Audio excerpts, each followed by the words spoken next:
अभी नहीं तो कभी नहीं। 24 मार्च 1985 इसकी ओरिजिनल डेट है। और आज की मुरली का टाइटल से ही ये क्लियर है कि दो बातें जो हमारे लाइफ से मिसिंग हैं, उन बातों की बाबा ने ध्यान खिंचाया है। Sense of urgency and sense of priority. क्योंकि अक्सर क्या होता है कि कुछ बातें हमें ऐसी लाइफ में अर्जेंट लगने लगती हैं जो अर्जेंट है नहीं, और जो सच में अर्जेंट है वो हमें अर्जेंट नहीं लगता है।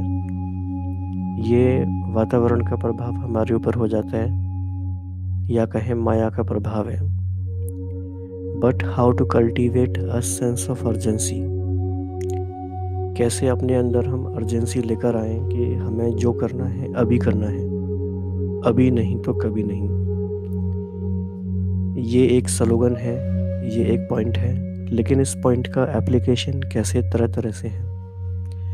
बाबा ने कहा कि ज्ञानी बच्चों के लिए भी यही पॉइंट अप्लाई होता है, और दुनिया वालों को भी जब हम ज्ञान सुनाते हैं, बताते हैं, तो उनके लिए भी ये अप्लाई होता है। और not only this cultivate sense of urgency, बल्कि इससे उमंग उत्साह भी आता है कि अभी ही करना है। तो इससे बहुत सारे फायदे हैं इस एक स्लोगन से, लेकिन कैसे वो स्टेप बाय स्टेप हमें करना है, बाबा ने उसके लिए बहुत सारी बातें हमें बताई हैं। बाबा ने बहुत सारे एग्जाम्पल्स बताए हैं। ब्रह्मा बाबा की जीवन कहानी से बाबा ने हमें काफ़ी बातें बताई हैं। तो सेंस ऑफ अर्जेंसी क्रिएट करने के लिए क्या क्या बातें हैं। सबसे पहले तो हम चेक करेंगे कि हमारा जमा का खाता कितना है। और जब हमें ये रियलाइज़ हो जाएगा कि हमारा जमा का खाता बहुत कम है, तभी तो अर्जेंसी की बात क्रिएट होगी ना। मान लीजिए आपने जमा का खाता चेक किया और आपको पता है कि आपका तो जमा का खाता बहुत ही कम है, जमा ही नहीं हुआ, तो फिर लगेगा कि हमें अब जमा करना चाहिए। और दूसरी बात, हमें ये पता होना चाहिए कि जमा का खाता हमें कितने समय के लिए करना है। तो आजकल आप देखेंगे कि एक जन्म के लिए भी व्यक्ति जमा करता है तो कितना पुरुषार्थ करना पड़ता है। लेकिन बाबा ने कहा कि आप तो 2500 साल के लिए राज्य पद के लिए और 2500 साल का पूज्य पद के लिए, यानी टोटल 5000 ईयर्स के लिए आपको जमा का खाता करना है। तो लॉजिकली भी हम सोचें तो कितना ज़्यादा इसके लिए पुरुषार्थ हमें चाहिए। एक नॉर्मल इंसान के कंपैरिजन में हमें कम से कम 84 गुना यानी 84 टाइम्स ज़्यादा पुरुषार्थ करना पड़े तो वो कैसे होगा। और एक बात हमें ये भी याद रखनी है, संगम युग के बहुत प्यारे प्यारे नाम हैं। जैसे ये आत्मा और परमात्मा के मिलन का युग है, ये हीरे जैसा बनाने वाला युग है, लेकिन सबसे इम्पोर्टेंट बात, ये जमा करने का युग है। And this is the only time we can deposit in our eternal account. ये बात सुनने में हमें पता लगता है कि हमें पता है, लेकिन हमें बहुत धीरे धीरे से सबकॉन्शियस माइंड में ये इस बात को भेजना है कि ये जमा करने का युग है, मुझे जमा करना है।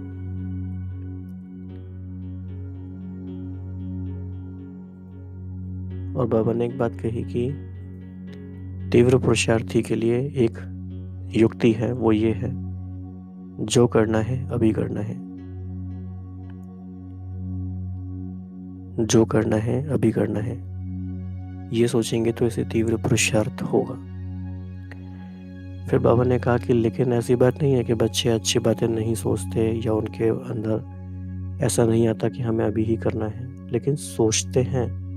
लेकिन करने और सोचने के बीच में जो थोड़ा सा गैप आ जाता है, थोड़ी मार्जिन आ जाती है, वही माया को चांस मिल जाता है और उसे टालते टालते फिर वो रह जाता है, वो नहीं हो पाता। अगर हम खुद भी देखें, अभी हम 2019 के लास्ट मंथ में हैं। इस साल कितनी सारी ऐसी बातें होंगी जो हम सोचते हैं। कई बार हम सोचते हैं कि बहुत अच्छी हम योग तपस्या करें, हम 21 दिन का मौन करें, या कभी हम सोचते हैं कि हम मधुबन में जाके 1 महीने सेवा करें, या हम बाबा की प्रत्यक्षता के कोई प्लान बनाते हैं सेंटर पे भी। लेकिन सोचने के समय, मीटिंग के समय बहुत उमंग रहता है, करने के समय वो थोड़ा कम हो जाता है। तो ये जो बात है, बाबा ने इसको कहा कि सोचते सोचते त्रेता युग तक पहुंच जाते हैं। इट मीन्स अगर हमने सोचा और किया, सोचने के समय टाइम ले सकते हैं, अच्छे से सोचा लेकिन सोचने के बाद किया, तो वो गोल्डन एज वाली क्वालिटी है, ब्रह्मा बाप समान है। लेकिन सोचा, डिसीजन लिया और फिर भी सोचते ही रहे तो त्रेता युग तक पहुंच जाएंगे। बाबा ने कहा कि जैसे एक का बहुत गुणा, ये हमें याद रहता है अच्छे संकल्प के लिए, श्रेष्ठ संकल्प के लिए। लेकिन सिमिलरली हमें ये याद रखना है कि अगर एक नुकसान हुआ तो वो बहुत गुणा का नुकसान भी होता है। तो एक का जो हिसाब है, it is applicable to both positive things and negative things. तो एक का बदम गुणा हम जमा भी कर रहे हैं, लेकिन एक का बहुत गुणा हम गंवा भी रहे हैं। तो we should be mindful of it. फिर बाबा ने एक बात कही, बाबा की ये प्यार की बात है, दिल की बात है। बाबा कहते हैं कि कभी भी अकेले नहीं बनो। कई बार बच्चे उदास हो जाते हैं, अलग हो जाते हैं, अकेले रहना चाहते हैं, बाबा से भी अकेले रहना चाहते हैं। तो बाबा ने कहा नहीं, ऐसा नहीं करो, क्योंकि यह वंडरफुल जोड़ी पूरे कल्प में कभी भी नहीं मिलेगी। बाबा ने कहा यहाँ तक कि लक्ष्मी नारायण की जोड़ी भी हो, लेकिन ये जो वंडरफुल जोड़ी है आत्मा और परमात्मा की, इस समय ये मैचलेस है, इसका कोई मुकाबला नहीं है। इसके बाद बाबा ने कहा कि ब्रह्मा नंबर 1 बने, उसका कारण क्या है, उनकी लाइफ में उन्होंने कैसे सेंस ऑफ अर्जेंसी को तुरंत इम्प्लीमेंट किया। उसका आंसर है तुरंत दान, महापुण्य। ब्रह्मा बाबा ने तुरंत किया, कभी भी किसी का वेट नहीं किया, और उनके सामने कोई एग्जाम्पल भी नहीं था जिसको वो फॉलो कर सकें। लेकिन हमारे सामने ना सिर्फ ब्रह्मा बाबा, लेकिन बहुत सारे सीनियर भाई बहन भी होते हैं, तभी भी हम फॉलो नहीं कर पाते। तो ये बहुत जमा के खाते को कम करने वाली बात है। तो नंबर 1 बनने के लिए तुरंत दान का संस्कार धारण करना है। और बाबा ने कहा, बाबा हमेशा कहते ही हैं कि एक एक ब्राह्मण आत्मा विशेष आत्मा है। कई सारी विशेषताएं हैं। बाबा ने आज की विशेषता बताई कि यहाँ तक पहुँचे हैं, बाप से सम्मुख मिलन बना रहे हैं, ये भी बहुत बड़ी विशेषता है। इसीलिए हर एक आत्मा विशेष आत्मा है। बाबा ने ये भी कहा कि बच्चे शायद नहीं जानते हैं, क्योंकि वो अपने वर्तमान को देखते हैं, प्रेजेंट को देख के अपने आप को इवेल्युएट करते हैं। लेकिन बाबा जानते हैं कि भले ही बच्चे इस समय चंचल हैं, लेकिन धीरे धीरे अचल हो ही जाना है। तो बाबा हमारे तीनों कालों को देखते हैं, और बाबा ये हमें सिखा रहे हैं कि हम भी जब किसी आत्मा के संपर्क में आए तो उस आत्मा के तीनों कालों को देख के ही विशेषता के साथ संपर्क में आएंगे। तो हमारी बहुत नेचुरल शुभ भावना उस आत्मा के प्रति रहेगी। वर्तमान में हो सकता है ढीली पुरुषार्थी आत्मा है, लेकिन वो विशेष पुरुषार्थी है। कुछ ना कुछ कारण ऐसा है जिससे वो आत्मा विशेष है। फिर बाबा ने आज वरदान में कहा कि आपके संकल्प में भी मधुरता हो, वाणी में और कर्म में तो हो ही। और ये मधुरता ही महानता का आधार है, प्रत्यक्षता का आधार है। तो आज की मुरली में बहुत अच्छे पॉइंट्स हैं, गहरी बातें हैं, और हर बात का लिंक है आपस में एक दूसरे से, वो हमें गहराई से समझना है। हम आज की मुरली शुरू करने से पहले अपने आप को एक संकल्प और देंगे कि मैं आत्मा अपने संकल्पों की मालिक हूँ, और मैं आत्मा अपने संकल्पों को अगले 20 मिनट के लिए ये आदेश देती हूँ कि इस परमात्मा ज्ञान को वो कंप्लीटली धारण कर ले। तो शुरू करते हैं। आज लवफुल और लॉफुल बाप दादा सभी बच्चों के खाते को देख रहे थे। हर एक का जमा का खाता कितना है। ब्राह्मण बनना अर्थात खाता जमा करना, क्योंकि इस एक जन्म के जमा किए हुए खाते के प्रमाण 21 जन्म प्रारब्ध पाते रहेंगे। इतनी बात भी अगर हमें याद रहे तो हम अपना टाइम, अपनी एनर्जी को सोच समझ के इन्वेस्ट करेंगे कहीं भी। ना सिर्फ 21 जन्म प्रारब्ध प्राप्त करेंगे, लेकिन जितना पूज्य बनते हो अर्थात राज्य पद के अधिकारी बनते हो, उसी हिसाब अनुसार आधा कल्प भक्ति मार्ग में पूजा भी राज्य भाग्य के अधिकार के हिसाब से होती है। राज्य पद श्रेष्ठ है तो पूज्य स्वरूप भी इतना ही श्रेष्ठ होता है। इतनी संख्या में प्रजा भी बनती है। तो ये आपस में सारी बातों का कनेक्शन है। पहले है स्वराज्य। जितना स्वराज्य संगम पे है उतना ही राज्य सतयुग में है, और जितना राज्य सतयुग में है उतना ही पूज्य स्वरूप बाकी के 2 युगों में है, द्वापर युग और कलयुग में। तो एवरीथिंग इज कनेक्टेड। फिर बाबा ने इसका महत्व बताया कि प्रजा अपने राज्य अधिकारी विश्व महाराजन व राजन को माता पिता के रूप से प्यार करती है। इतना ही भक्त आत्माएं भी ऐसे ही उस श्रेष्ठ आत्मा को व राज्य अधिकारी महान आत्मा को अपना प्यारा इष्ट समझ पूजा करते हैं। जो अष्ट बनते हैं वह इष्ट भी इतने ही महान बनते हैं। इस हिसाब प्रमाण इसी ब्राह्मण जीवन में राज्य पद और पूज्य पद पाते हो। तो मीनिंग ये है इसका कि अभी जो हम पुरुषार्थ कर रहे हैं, जमा का खाता बढ़ा रहे हैं, और whatever we are doing in this birth, तो उसी के आधार पर राज्य पद और पूज्य पद क्रिएट होता है। तो आधा कल्प राज्य पद वाले बनते हो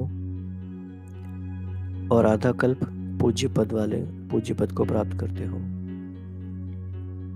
तो यह जन्म व जीवन व युग सारे कल्प के खाते को जमा करने का युग व जीवन है। ये बात हमें पता है, लेकिन हमें अब ये करना है। इस बात को हमें इतना स्मृति में ले जाना है कि वो हमारे सबकॉन्शियस माइंड में चला जाए और हमारे हर एक्शन को वो गाइड करे। फिर बाबा ने कहा कि इसीलिए आप सभी का एक स्लोगन बना हुआ है, याद है? वो स्लोगन है, अभी नहीं तो कभी नहीं। यह इस समय के लिए, इसी जीवन के लिए गाया हुआ है। ब्राह्मणों के लिए भी यह स्लोगन है, तो अज्ञानी आत्माओं के लिए सुजाग करने का यह स्लोगन है। अगर ब्राह्मण आत्माएं हर श्रेष्ठ कर्म करने से पहले श्रेष्ठ संकल्प करते हुए यह स्लोगन सदा याद रखें कि अभी नहीं तो कभी नहीं तो क्या होगा,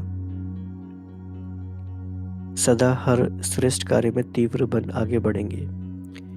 साथ साथ यह स्लोगन सदा उमंग उत्साह दिलाने वाला है। रूहानी जागृति स्वतः ही आ जाती है। किसी भी एक बात को आप लीजिए जो आप पोस्टपोन कर रहे थे, प्रोक्रेस्टिनेट कर रहे थे। आप सोचिए कि आज ही मुझे वो करना है। कोई भी एक बात आप ऐसी लेकर आइए माइंड में, तो आप देखेंगे जैसे ही आप ये डिसीजन लेंगे कि जो मुझे करना था और जिसका मैंने टाइम डिसाइड नहीं किया था, मुझे आज ही करना है, तो आपके अंदर एक एनर्जी आ जाएगी, एक जागृति आ जाएगी, उमंग उत्साह आ जाएगा। तो ये भी एक युक्ति है।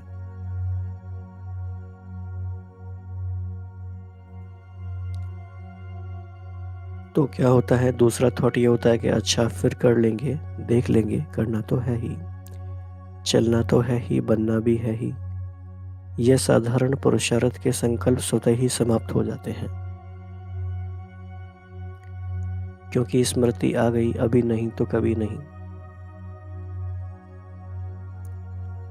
जो करना है वह अब कर लो, इसको कहा जाता है तीव्र पुरुषार्थ। वैसे भी आप हालात देख रहे हैं चारों ओर, कितना समय हमारे पास है। हम जानते हैं कि ऐसी परिस्थितियां बन रही हैं कि हम चाहते हुए भी फिर जो चाहते हैं वो कर नहीं पाएंगे। पुरुषार्थ का टाइम भी चला जाएगा, सेवा का टाइम भी चला जाएगा, बल्कि कहें कि काफ़ी कुछ चला ही गया है। तो अभी भी अगर हम अपने अंदर ये बात नहीं लेकर आते हैं कि जो करना है हमें अभी करना है, then it will be very very too late in fact। फिर बाबा ने बताया है कि समय की बात और क्या है। क्या होता है कि समय बदलने से कभी शुभ संकल्प भी बदल जाता है। शुभ कार्य जिस उमंग से करने का सोचा वह भी बदल जाता है।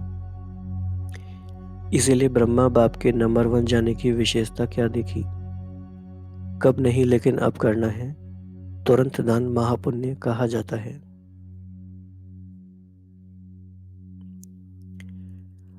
अगर तुरंत दान नहीं किया, सोचा, समय लगाया, प्लान बनाया, फिर प्रैक्टिकल में लाया, तो इसको तुरंत दान नहीं कहा जाएगा, दान कहा जाएगा।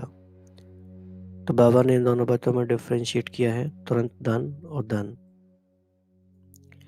तुरंत दान और दान में अंतर है। तुरंत दान महादान है।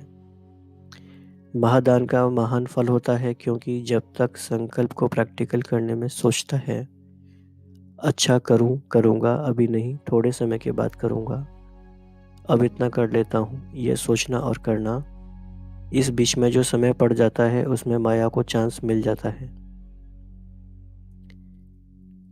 तो बाप दादा बच्चों के खाते में कई बार देखते हैं कि सोचने और करने के बीच में जो समय पड़ता है उस समय में माया आ जाती है तो बात भी बदल जाती है।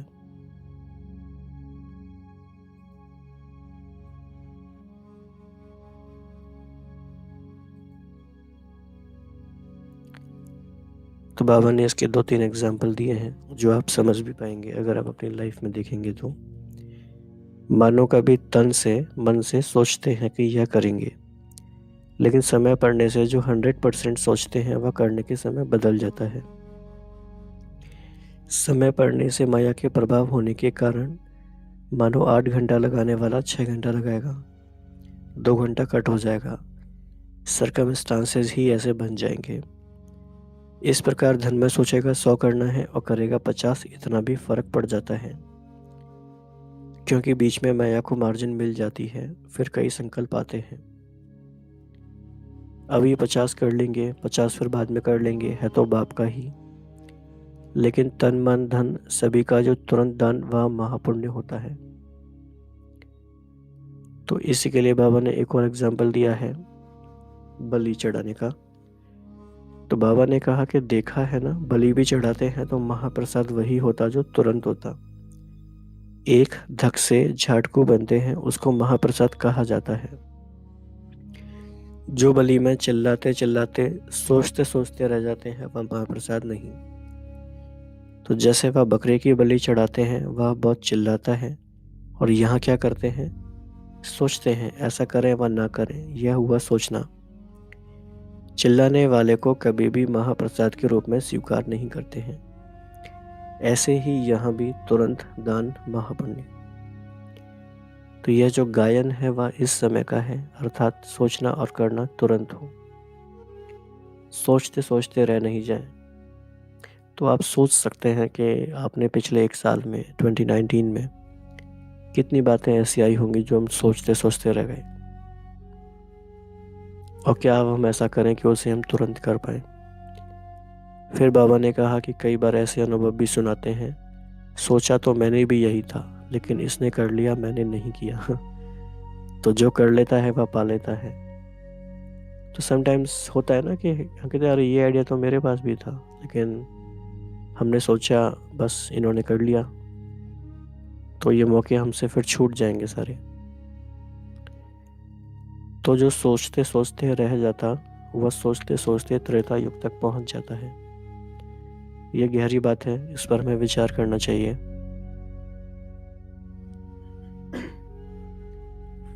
तो सोचते सोचते रह जाता है, यही व्यर्थ संकल्प है जो तुरंत नहीं किया। व्यर्थ संकल्प की ये बहुत सूक्ष्म डेफिनेशन है, बहुत सूक्ष्म मीनिंग है ये। इसमें कुछ वेस्ट नहीं किया है, लेकिन जितना सोचा उतना नहीं किया है, जब सोचा तब नहीं किया है, और जितना हो सकता था उतना नहीं हुआ है, ये भी व्यर्थ है। हमारी क्षमता है करने की 100 किसी भी चीज़ में, लेकिन हमने किया 70-60, तो वो व्यर्थ हो गया 40-30। ये बहुत डीप गति है, कार्मिक फिलोसफी ये भी है। ऊपर से देखेगा कि किया है ना, 60 तो किया लेकिन वेस्ट है।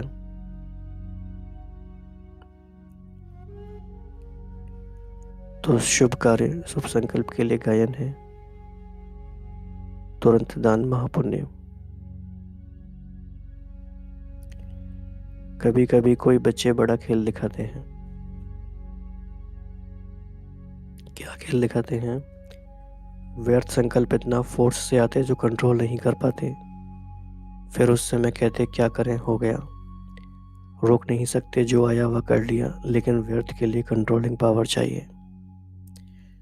और कंट्रोलिंग पावर के लिए क्या याद रखना है? एक समर्थ संकल्प का फल पदम गुणा मिलता है, ऐसे ही एक व्यर्थ संकल्प का हिसाब किताब। उदास होना, दिल शिकस्त होना, खुशी गायब होना, वह समझ नहीं आना कि मैं क्या हूँ, अपने को भी नहीं समझ सकते, यह भी एक का बहुत गुणा के हिसाब से अनुभव होता है। ये बहुत डीप बात है कि व्यर्थ संकल्प का क्या इम्प्लीकेशन होता है। तो ये उदास होना, दिल शिकस्त होना, खुशी गायब होना और समझ नहीं आना, ये 4 बातें होती हैं। फिर सोचते हैं बाबा हमारे मन में बहुत गहराई से झांक रहे हैं। फिर सोचते हैं कि था तो कुछ नहीं, पता नहीं क्यों खुशी गुम हो गई। बात तो बड़ी नहीं थी, लेकिन बहुत दिन हो गए हैं, खुशी कम हो गई है। ऐसा एक्सपीरियंस सबको होगा ही।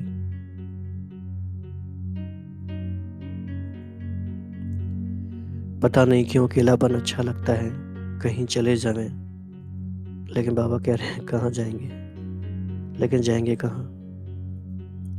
अकेला अर्थात बिना बाप के साथ के, अकेला तो नहीं जाना है ना। तो ऐसे भले अकेले हो जाओ, लेकिन बाप के साथ से अकेले कभी नहीं होना। अगर बाप के साथ से अकेले हुए तो वैरागी उदासी यह तो दूसरा मठ है, ब्राह्मण जीवन नहीं। कंबाइंड होना, संगम युग कंबाइंड रहने का युग है। ऐसी वंडरफुल जोड़ी तो सारे कल्प में नहीं मिलेगी। चाहे लक्ष्मी नारायण भी बन जाए, लेकिन ऐसी जोड़ी तो नहीं बनेगी ना। इसीलिए संगम युग का जो कंबाइंड रूप है, यह एक सेकंड भी अलग नहीं हो सकता। अलग हुआ और गया, अनुभव है ना ऐसा, तो फिर क्या करते? कभी सागर के किनारे चले जाते, कभी छत पर, कभी पहाड़ों पर चले जाते। मनन करने के लिए जाओ वह अलग बात है, लेकिन बाप के बिना अकेले नहीं जाना है। तो बाबा सब जानते हैं कि हम क्या क्या करते हैं। तो बाबा इसमें यही याद दिला रहे हैं कि ब्राह्मण जीवन का जो वायदा है साथ साथ का, ये दृढ़ता के साथ पक्का रखना है, कभी भी अकेले नहीं होना है। फिर बाबा ने बताया एक बहुत डीप सीक्रेट कि ब्रह्मा नंबर 1 क्यों है। तो ब्रह्मा बाप की विशेषता क्या देखी? यही देखी ना, तुरंत दान। कभी सोचा कि क्या होगा, पहले सोचूं पीछे करूं? नहीं, तुरंत दान महापुण्य के कारण नंबर 1 महान आत्मा बने। इसीलिए देखो, नंबर 1 महान आत्मा बनने के कारण कृष्ण के रूप में नंबर 1 पूजा हो रही है। बाबा ने इसका भी विस्तार बताया है पूजा का। तो बाबा ने कहा, और ये सोचने वाली बात है, कि एक ही यह महान आत्मा है जिसकी बाल रूप में भी पूजा है, बाल रूप भी देखा है ना, और युवा रूप में राधे कृष्ण के रूप में भी पूजा है, और तीसरा गोप गोपियों के रूप में गायन पूजन है, चौथा लक्ष्मी नारायण के रूप में। तो यह एक ही महान आत्मा है जिसके भिन्न भिन्न आयु के रूप में, भिन्न भिन्न चरित्र के रूप में गायन और पूजन है। ये काफ़ी इम्पोर्टेंट बात है। लेकिन इन सब का आधार क्या है? फिर बाबा ने कहा कि राधे का गायन है, लेकिन राधे को बाल रूप में कभी झूला नहीं झुलाएंगे। कृष्ण को झुलाते हैं, प्यार कृष्ण को करते हैं। राधे का साथ के कारण नाम जरूर है, फिर भी नंबर 2 और 1 में फर्क तो हो गया ना। तो नंबर 1 बनने का कारण क्या रहा? महापुण्य, महान पुण्य। आत्मा सो महान पूज्य आत्मा बन गई।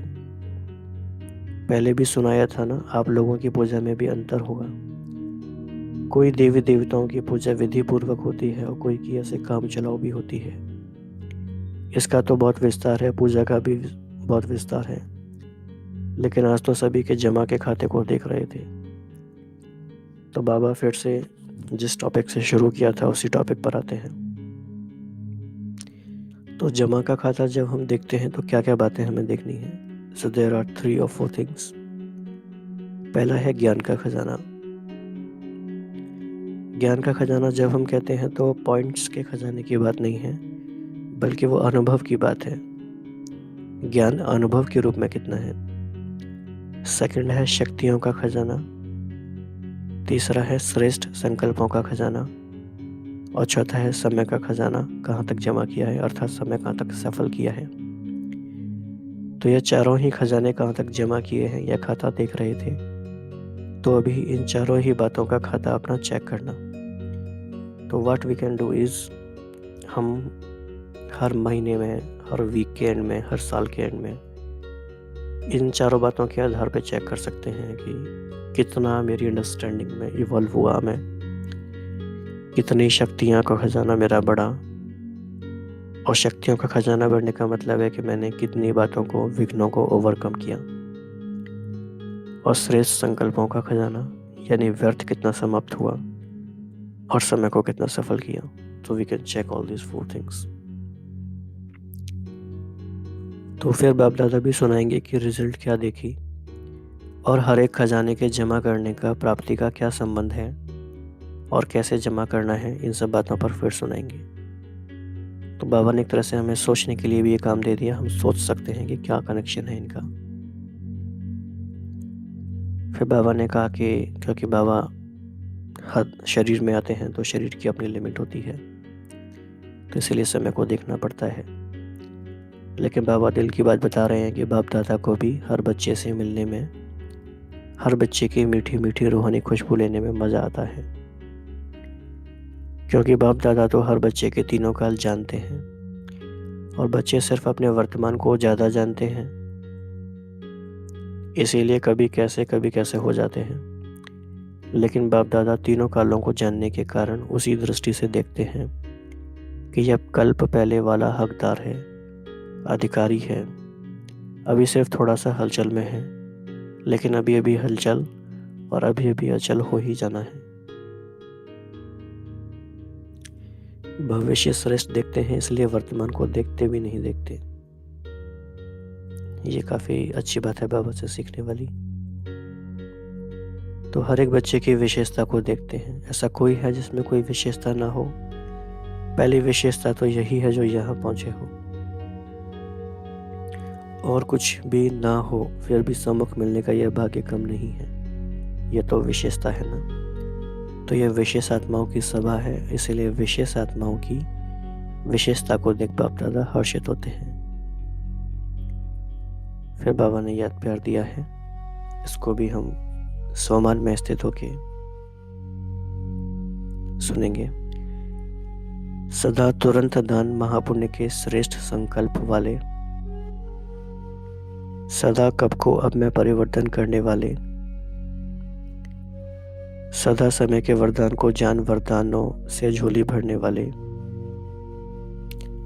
सदा ब्रह्मा बाप को फॉलो कर ब्रह्मा बाप के साथ श्रेष्ठ राज्य अधिकारी और श्रेष्ठ पद अधिकारी बनने वाले, सदा बाप के साथ कंबाइंड रहने वाले, ऐसे सदा के साथी बच्चों को, सदा साथ निभाने वाले बच्चों को बाप दादा का याद प्यार और नमस्ते।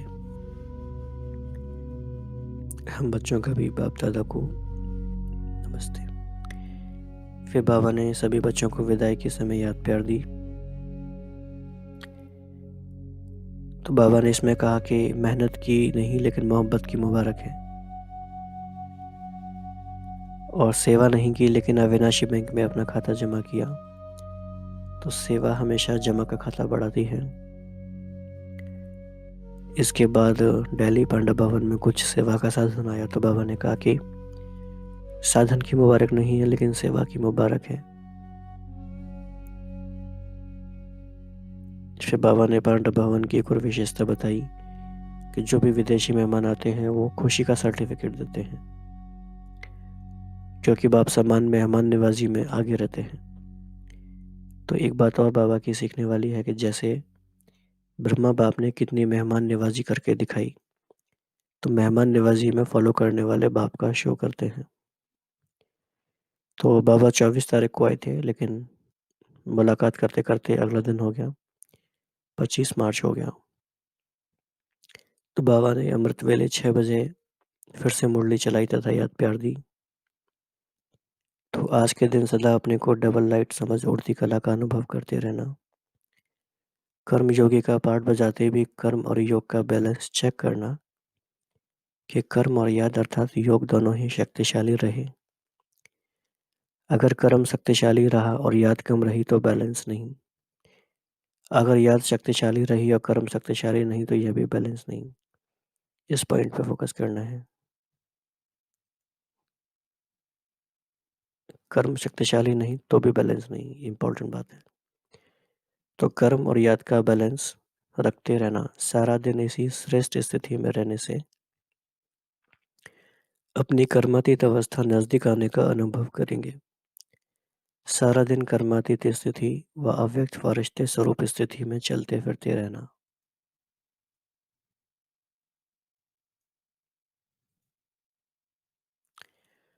और नीचे की स्थिति में नहीं आना। आज नीचे नहीं आना, ऊपर ही रहना। अगर कोई कमजोरी से नीचे आ भी जाए तो क्या करना है, ये एक बहुत अच्छा तरीका बाबा ने बताया। एक दो को स्मृति दिलाए, समर्थ बनाए, सभी ऊंची स्थिति का अनुभव करना। ये आज की पढ़ाई का होमवर्क है। होमवर्क ज्यादा है, पढ़ाई कम है। तो ऐसे सदा बाप को फॉलो करने वाले, सदा बाप समान बनने के लक्ष्य को धारण कर आगे बढ़ने वाले उड़ती कला के अनुभवी बच्चों को बाप दादा का दिल व जान सिखवा प्रेम से याद प्यार और गुड मॉर्निंग। और आज का वरदान भी बहुत ही मधुर है। मधुरता द्वारा बाप की समीपता का साक्षात्कार कराने वाले महान आत्मा भव। तो मधुरता एक ऐसा गुण है जिससे हम बाप की समीपता का साक्षात्कार करा सकते हैं। कैसे? जिन बच्चों के संकल्प में भी मधुरता, बोल में भी मधुरता और कर्म में भी मधुरता है, वही बाप के समीप हैं। इसीलिए बाप भी उन्हें रोज कहते हैं मीठे मीठे बच्चे, और बच्चे भी रेस्पॉन्ड देते हैं मीठे मीठे बाबा। तो यह रोज का मधुर बोल मधुरता संपन्न बना देता है। ऐसे मधुरता को प्रत्यक्ष करने वाली श्रेष्ठ आत्माएं ही महान है। मधुरता ही महानता है। मधुरता नहीं तो महानता का अनुभव नहीं होता। किसी के बिहेवियर में अगर स्वीटनेस नहीं है तो नो मैटर वो क्या है, वो कौन है, लेकिन वो अच्छे फिर नहीं लगते। और स्लोगन है, कोई भी कार्य डबल लाइट बनकर करो तो मनोरंजन का अनुभव करेंगे।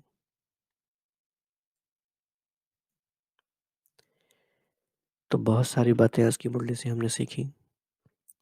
मुख्य बात हम याद रखेंगे, sense of urgency, sense of priority. अभी नहीं तो कभी नहीं, जमा करने का यही समय है। और अधिकतम समय वो चला गया है, हमारे पास अब बहुत कम टाइम है। और वर्तमान समय जो जमा करने का है उसका कनेक्शन 5000 ईयर्स के साथ है। बहुत लंबे काल के लिए जमा करना है। शक्तियों को जमा करना है, पुण्य का खाता जमा करना है। और हमारे सोचने और करने में डिफरेंस ना हो। जो करना है अभी ही करना है। और एक का हिसाब बहुगुणा है, वो भी याद रखना है। और ऐसी वंडरफुल जोड़ी जो हमें संगम पे मिली है बाबा के साथ, वो हमें नहीं छोड़नी। तो जो करना है, और वैसे भी दुनिया में भी एक बात कही जाती है कि फर्स्ट थिंग फर्स्ट। जो मुख्य चीज़ है, जो पहली चीज़ है, वो पहले करनी है। तो क्या है हमारे लिए फर्स्ट थिंग फर्स्ट? क्या है? अभी नहीं तो कभी नहीं, ऐसी वाली क्या बातें हैं? तो ऐसी बातों को हम सोचें और उनको करें। ओम शांति।